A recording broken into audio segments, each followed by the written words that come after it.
마태복음 1장 18절부터 25절을 가지고 예수님의 탄생이라는 제목으로 말씀드립니다. 아스트라와 얀센 백신은 항체 지속 기간이 짧습니다. 또 오미크론을 막아내지 못합니다. 3차 접종을 하는 것이 매우 중요합니다. 1차, 2차 아스트라를 맞은 분은 3개월이 되면 바로 3차 접종을 해야 됩니다. 교차 접종도 마찬가지입니다. 화이자나 모더나를 맞은 분들도 3차 접종을 해야 합니다. 현재는 3차 접종을 해야 감염이 되더라도 입원이나 중증으로 가는 것을 막을 수가 있습니다. 오미크론까지도 마찬가지입니다. 곧 우리나라도 오미크론이 주종이 될 겁니다. 남아공, 영국, 미국은 이미 오미크론이 주종이 되었습니다. 노바백스는 독감 백신처럼 전통적인 방식으로 만들었습니다. 그래서 안전합니다. 필리핀은 노바백스를 맞고 있습니다. 우리나라 SK바이오사이언스에서 노바백스를 만들고 있습니다.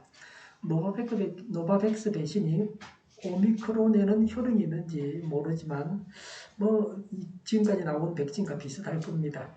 유럽연합이 지난 20일에 18세 이상 성인에 대해서 노바백스를 승인했습니다. 우리나라도 곧 승인할 겁니다. 백신 부작용이 두려운 분들은 일단 노바백스를 맞고 1월에 노바백스 오미크론이 나온다는 기사를 봤습니다. 추가 접종으로 노바백스 오미크론을 맞으면 됩니다.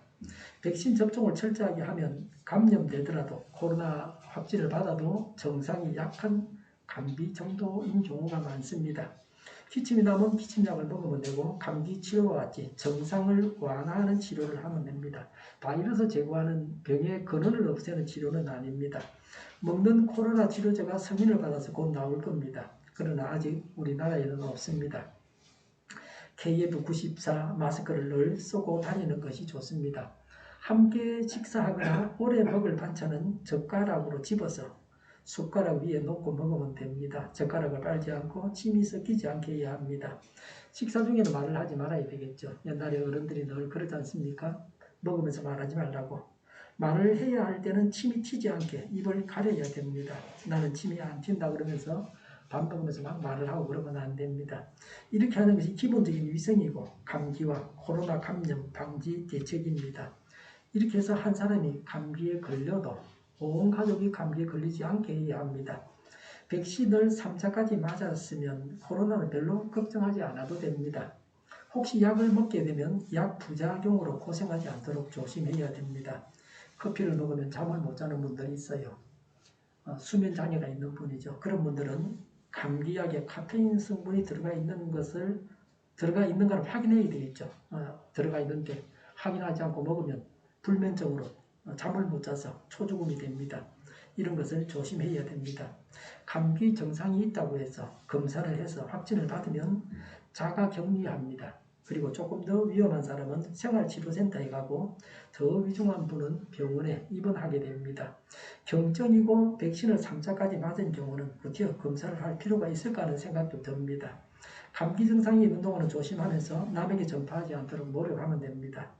코로나 환자에게 치료제를 주는 것도 아닙니다. 어차피 감기처럼 증세 완화 치료만 하고 있습니다. 10일 동안 증세가 없으면 일상생활을 하게 합니다.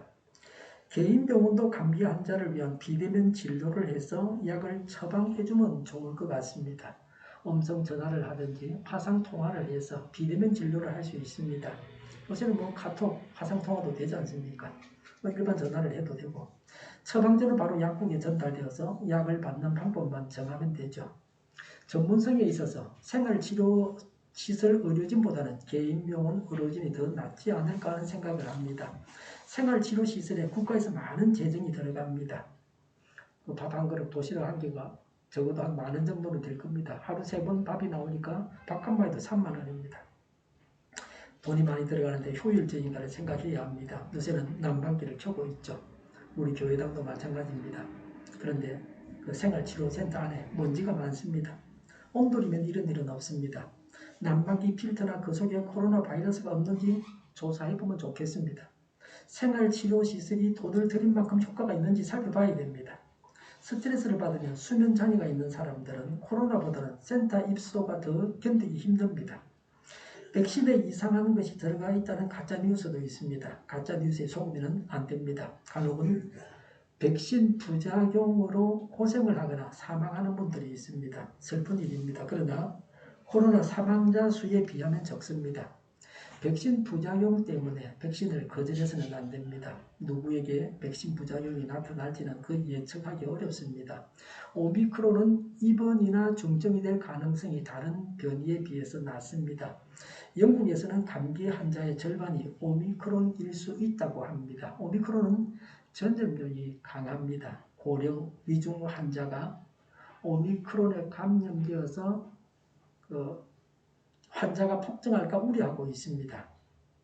젊은 사람들로 주로 구성된 남아공 같은 나라는 오미크론이 갑자기 늘어났다가 이제 갑자기 지금 줄어들고 있습니다. 그러나 노인들이 많은 경우는 좀 또 문제가 될 수 있습니다. 오미크론은 치명률이 독감보다도 낮습니다. 전체 코로나 환자가 다 오미크론이 되어서 코로나로부터 해방된다고 하는 낙관론도 있습니다. 성탄절은 예수님이 아기로 오신 날입니다. 성경에 예수님이 이 땅에 오신 날짜가 기록되어 있지 않습니다. 교회가 12월 25일로 정해서 지키고 있습니다. 예수님이 이 세상에 오신 날짜를 모를 뿐이지 예수님이 이 세상에 오셨던 것은 사실입니다. 생일을 알고 또 생일 축하를 하는 것은 예수님에게는 중요한 일이 아니었습니다. 하나님은 인간 구원을 중시하셨습니다. 하나님은 성경에 예수님의 생신 날짜를 기록해 놓지 않을 만큼 중요한 일인 구원에만 집중을 하셨습니다. 우리는 성탄절을 맞아서 스스로 즐기는 일만 찾지 말고 구원하는 일에 집중해야 합니다. 하나님과 같은 마음을 가져야 합니다. 오늘 본문은 예수님께서 출생하시고 자라시게 될 가정이 이루어지는 과정을 이야기하고 있습니다. 가정은 부부가 결혼해서 만들어집니다. 이 세상에 오시는 아기 예수님과 예수님의 부모님에 대해서 말씀하고 있습니다. 19절에 요셉은 의로운 사람이라서 라고 했습니다. 요셉은 하나님께서 메시아의 아버지로 선택한 그 당시 최고의 사람입니다. 하나님은 사람과는 달리 학식이나 경제력이나 세상 권세를 가진 자를 선호하지 않습니다. 요새 20대, 30대 젊은 사람들이 선호하는 배우자의 직장이 뭔지 아십니까? 공무원이랍니다. 1년 전에는 전문가였습니다. 제 친구는 공무원 시험에 1등으로 합격하고 나서 그만뒀습니다. 그 당시에는 대학 졸업한 사람들이 공무원이 돼서 동사무소 근무하는 일은 거의 없었습니다. 그런 때였습니다. 지금은 유학까지 갔다 온 사람들도 공무원 합니다. 공무원으로 계속 근무하다가 퇴직했으면 얼마나 좋았겠습니까? 하나님께는 더 중요한 것이 있습니다. 제사장도 있고 왕도 있고 바리새인들도 있었습니다. 그 당시 다윗의 자손도 많았을 것입니다. 하나님께서 선택하신 요셉이었습니다. 요셉은 어떤 사람입니까? 요셉은 의로운 사람이었습니다. 의로운 사람은 율법을 지키고 정직하고 고든 자를 말합니다. 의는 사람됨이라고 할 수 있습니다. 굽지 않은 바른 사람입니다. 바르게 살아 사람답습니다. 우리는 예수님을 믿었으니 의로운 삶을 살아야 합니다. 예수 그리스도로 인하여 죄를 지을 때마다 회개하고 의인으로 하나님과 바른 관계를 맺어야 합니다. 요셉의 의를 본받아야 합니다.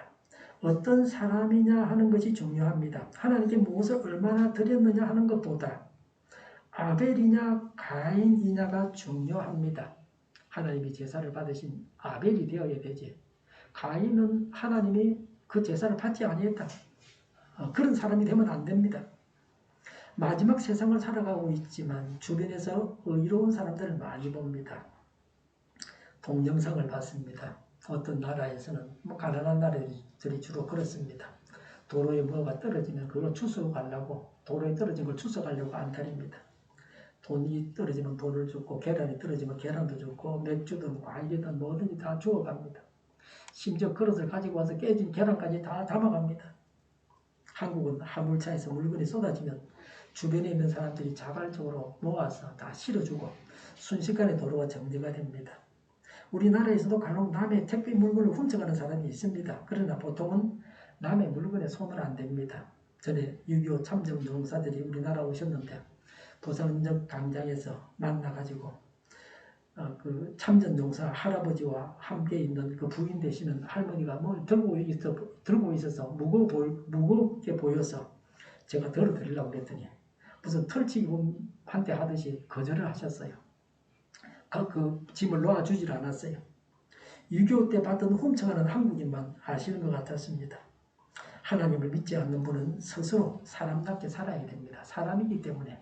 하나님을 믿는 사람은 신앙인답게 바르게 살아야 합니다. 의로운 총각은 그 가정에 하나님의 일꾼을 자녀로 보내주셔서 그 자녀가 자라서 귀하게 쓰임받게 하실 것입니다. 우리는 하나님을 믿는 신앙으로 의로워야 됩니다. 일꾼이 되려고 하면 일단은 의로워야 됩니다.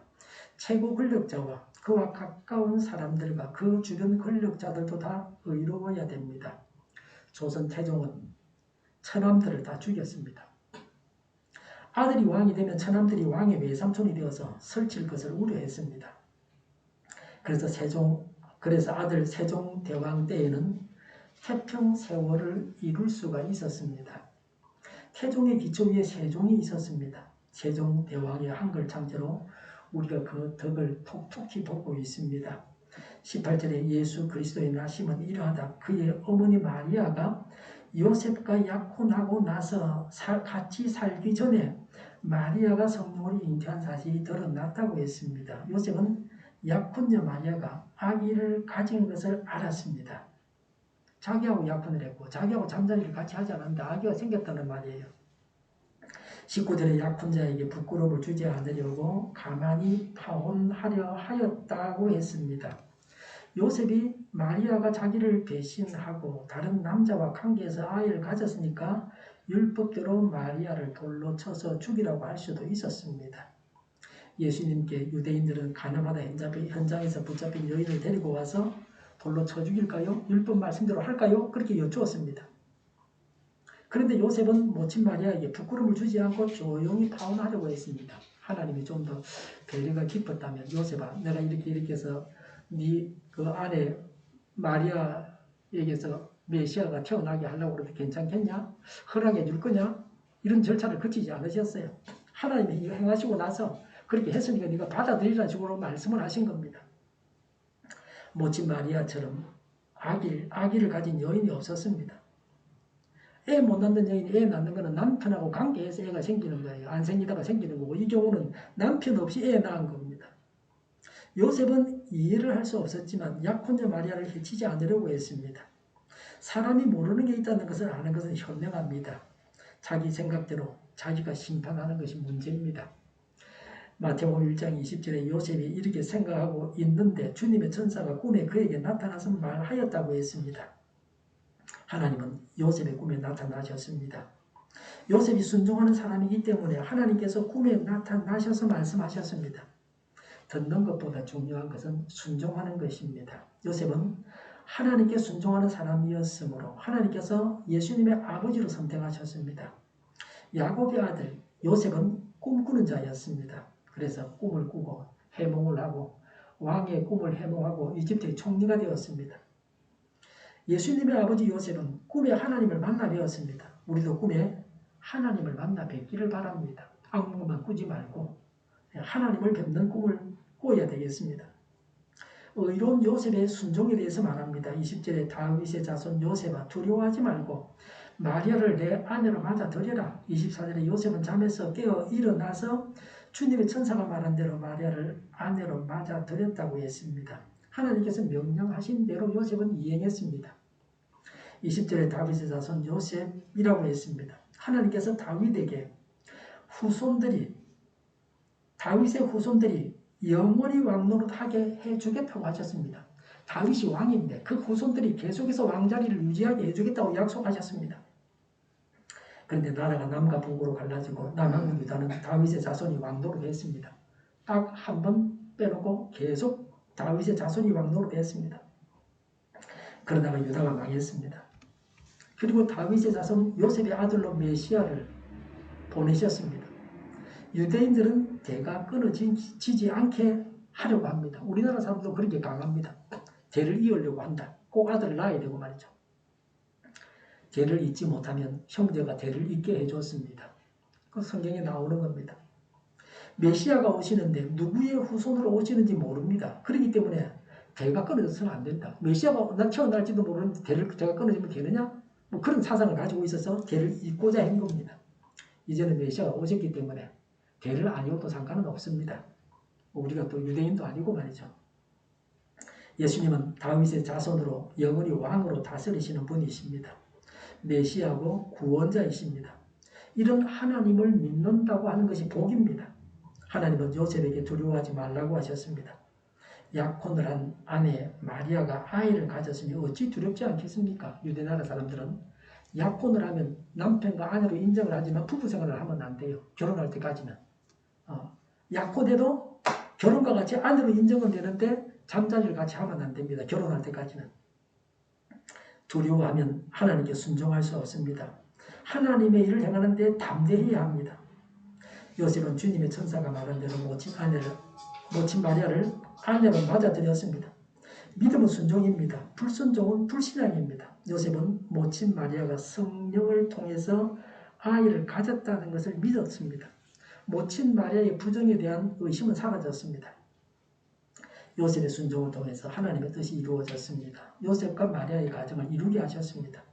요셉은 예수님의 육신의 아버지로서 역할을 다 하게 하셨습니다. 요셉과 마리아의 가정은 인류 구원을 위해서 귀하게 사용된 가정입니다. 우리 가정에서 자녀들이 하나님의 일꾼이 되어야 합니다. 모든 가정들이 하나님의 일꾼을 배출하는 귀한 가정이 되어야 합니다. 하나님의 구원의 역사를 이루는 데 기여하는 귀한 가정이 되어야 합니다. 하나님의 말씀대로 하면 됩니다. 간단하고 쉽습니다. 너무 생각이 많으면 안 됩니다. 나에게 말씀하신 분이 하나님이시고 내가 들은 말씀이 하나님 말씀이라고 하는 것을 믿고 그 말씀대로 순종하면 됩니다. 하나님께 순종하는 것이 은총입니다. 하나님께 순종할 수 있는 은총을 주십사고 간구해야 합니다. 순종이 복입니다. 하나님께 순종하여 하나님의 일을 하는 사람은 복된 사람입니다. 마귀의 종이 되어서 마귀의 일을 하는 자는 영원한 고통을 당할 것입니다. 마귀의 일을 행해서 사람들을 죽이고 병들게 하고 고통을 줍니다. 하나님을 알고 믿고 하나님의 일을 행할 수 있는 것이 복입니다. 성경대로 말씀대로 행해야 합니다. 성경에서 하라고 하면 하면 됩니다. 성경이 하지 말라고 하면 하지 않으면 됩니다. 성경을 아는 것이 관건입니다. 성경을 모르면 성경대로 살 수 없습니다. 성경은 기록된 하나님의 말씀입니다. 예나 지금이나 성경은 변함이 없습니다. 성경은 바뀌지 않습니다. 성경 해석도 달라지지 않습니다. 물론 좀 더 하나님의 온전히 다가가는 변화는 예수 믿는 사람들이 있어야 할 것입니다. 항상 하나님의 음성에 귀를 기울여야 됩니다. 세미한 하나님의 음성을 들어야 합니다. 성경을 통해서 듣는 것은 물론이고 다른 사람을 통해서 일어나는 일들을 통해서 이런 모양 저런 모양으로 하나님께서 하시는 말씀을 들어야 합니다. 듣고 순종하는 사람은 행복합니다. 순종은 순종하는 사람을 위한 것입니다. 순종하는 것이 순종하는 사람에게 좋습니다. 우리 모두가 하나님과 성령님과 말씀에 순종해서 복을 받아야 합니다. 20절에 그 태중에 있는 아기는 성령으로 말미암은 것이다 라고 하셨습니다. 요셉의 꿈에 하나님께서 나타나셔서 모친 마리아가 임신한 아기에 대해서 하신 말씀입니다. 모친 마리아의 수치가 벗겨지는 순간입니다. 모친 마리아는 남자로 인해서 임신한 것이 아닙니다. 성령님으로 인해서 임신을 하셨습니다. 남자 없이 성령님으로 임신한 것은 성경에서 유일하게 나오는 구절입니다. 예수님 외에 남자 없이 성령으로 나신 사람은 없었습니다. 하나님께서 남자의 정자가 없이 여자의 난자에서 아이가 생기게 하셨습니다. 하나님이시기 때문에 가능한 일이었습니다. 23절에 보아라 동정녀가 잉태하여 아들을 낳을 것이니 그랬습니다. 이 동정녀는 우리가 흔히 하는 말로 번역하면 수처녀입니다. 간혹 학자들 중에는 젊은 여자라고 번역하기도 하는데 그건 아닙니다. 남자와 관계하지 않은 처녀라는 뜻입니다. 이 말씀의 뜻은 처녀가 아이를 낳는다는 뜻입니다. 모친 마리아를 통해서 이루어졌습니다. 처녀가 아들을 낳는 신비를 통해서 메시아가 오시는 겁니다. 처녀에게서 나신 분이라야 메시아이십니다. 그래서 예수님에 대해서 사람들은 부정적인 나쁜 소문을 퍼뜨리기도 합니다. 예수님을 사생아 취급하기도 합니다. 그런 것이 완전히 가짜 뉴스입니다. 마지막 날에 그 많은 무익한 말에 대해서 심판을 받을 것입니다. 메시아에게 지옥을 안긴 죄입니다. 의술이 뛰어나고 신실한 믿음을 가진 크리스천 의사가 있었습니다. 그는 자신의 의술을 사용해서 많은 병자들을 고칠 뿐만 아니라 복음 전파에 힘을 썼습니다. 그러던 어느 날 한 불신자가 냉소적으로 물었습니다. 당신은 어떤 여인이 와서 자신이 성령으로 임신했다고 한다면 그 말을 믿겠소? 크리스천 의사는 대답했습니다. 아니요, 안 믿을 겁니다. 불신자는 의기양양하게 맞서. 그런데 어떻게 당신은 이런 말도 안 되는 소리와 예수를 믿으라고 하는 것이요. 그 예수를 믿으라고 하는 것이요. 의사는 분명 나는 평범한 여인이 성령으로 임신했다고 하면 믿지 않을 겁니다. 그러나 만일 그 아기가 자라서 물을 가지고 포도주를 만들고 죽은 자를 살리고 바다 위를 걸으며 죽은 지 3일 만에 다시 살아난다면 나는 그녀의 주장을 믿을 것입니다. 그녀가 아주 신비한 임신을 했다고 믿을 것입니다. 라고 했습니다. 일반적으로 남자의 출생은 사람의 출생은 남자의 정자와 여자의 난자가 결합해서 되어집니다. 예수님은 모친 마리아의 몸에서 성령으로 일하셔서 태어나셨습니다. 성령께서 일하셔서 태어나셨습니다. 하나님께서 모친 마리아의 몸에서 예수님께서 태어나게 하셨습니다. 예수님은 독특하게 출생하셨습니다. 예수님의 출생은 인간의 자연적인 출생과는 다릅니다. 예수님은 아버지 요셉에게서 난 자가 아닙니다. 생물학적으로 볼 때 예수님과 요셉은 아무 상관이 없습니다. 지구상에 지금까지 예수님처럼 출생한 사람은 없습니다. 창세기 3장 15절에 원복음이라고 하죠. 최초에 주어진 복음입니다. 아담과 하와가 타락하자 바로 하나님께서 구원해 주시겠다는 약속입니다. 창세기 3장 15절에 여자의 자손이 사단의 머리를 상하게 한다고 하셨습니다. 여자의 자손이 바로 예수님이십니다. 18절에서 요셉과 마리아는 약혼했다고 했습니다.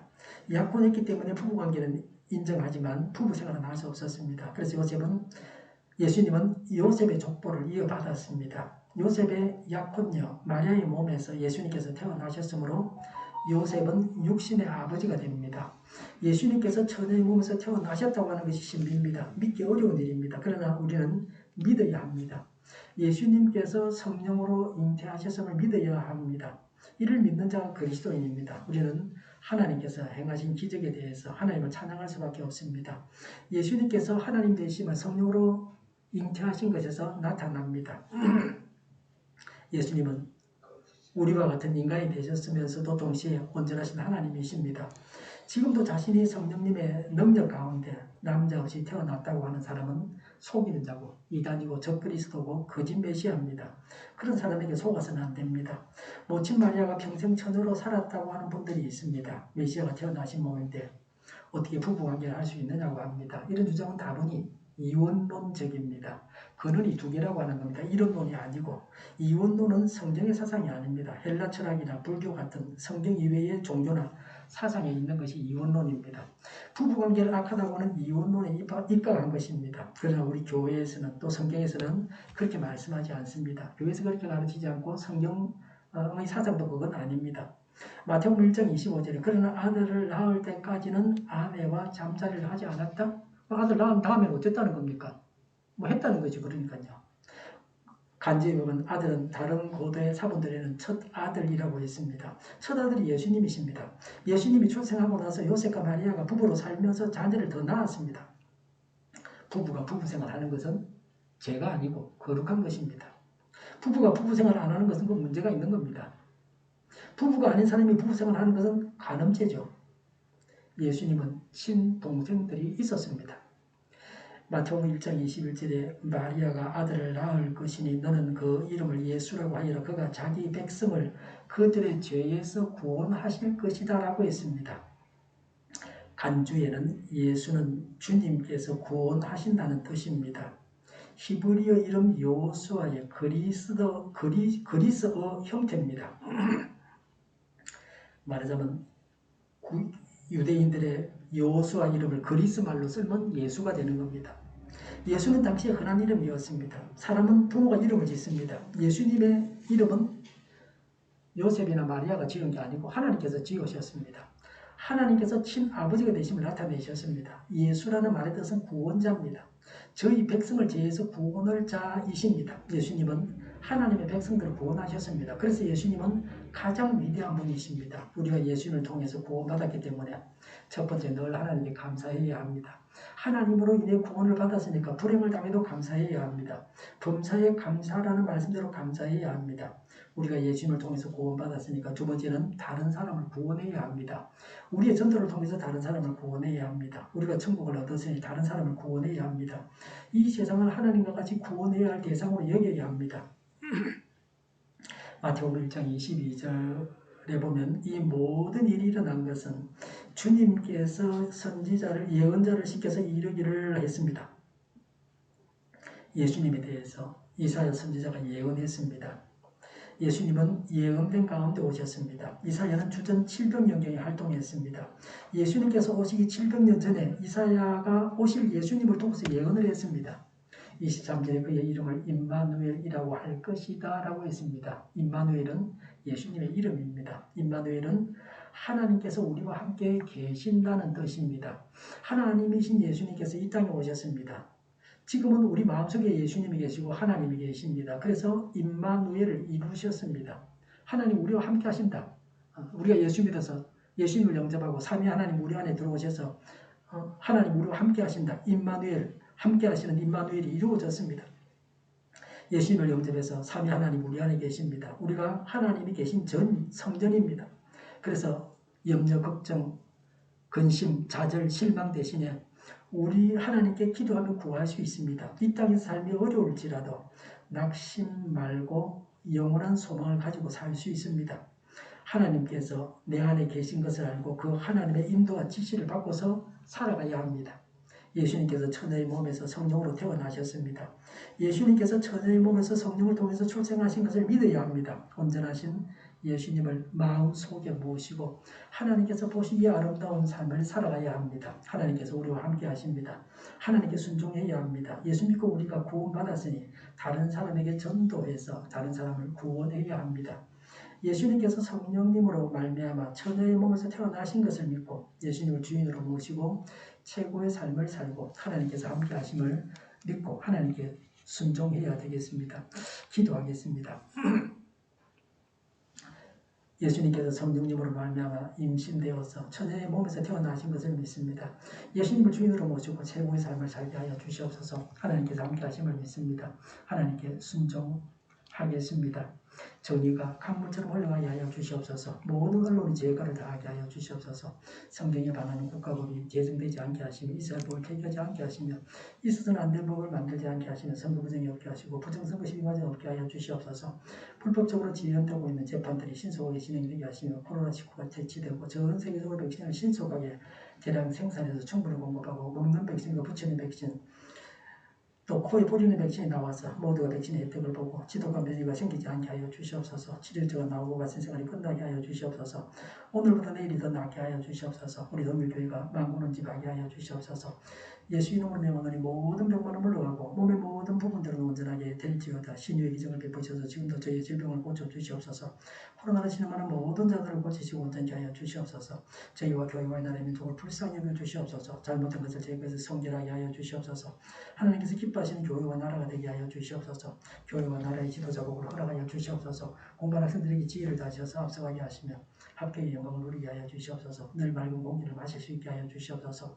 주 예수 그리스도의 은혜와 하나님의 사랑과 성령의 사귐이 예수님께서 성령님으로 말미암아 처녀의 몸에서 태어나신 것을 믿고 예수님을 주인으로 모시고 최고의 삶을 살고 하나님께서 함께 하심을 믿고 하나님께 순종하겠다고 다짐하는 모두와 함께 하기를 빕니다. 아멘.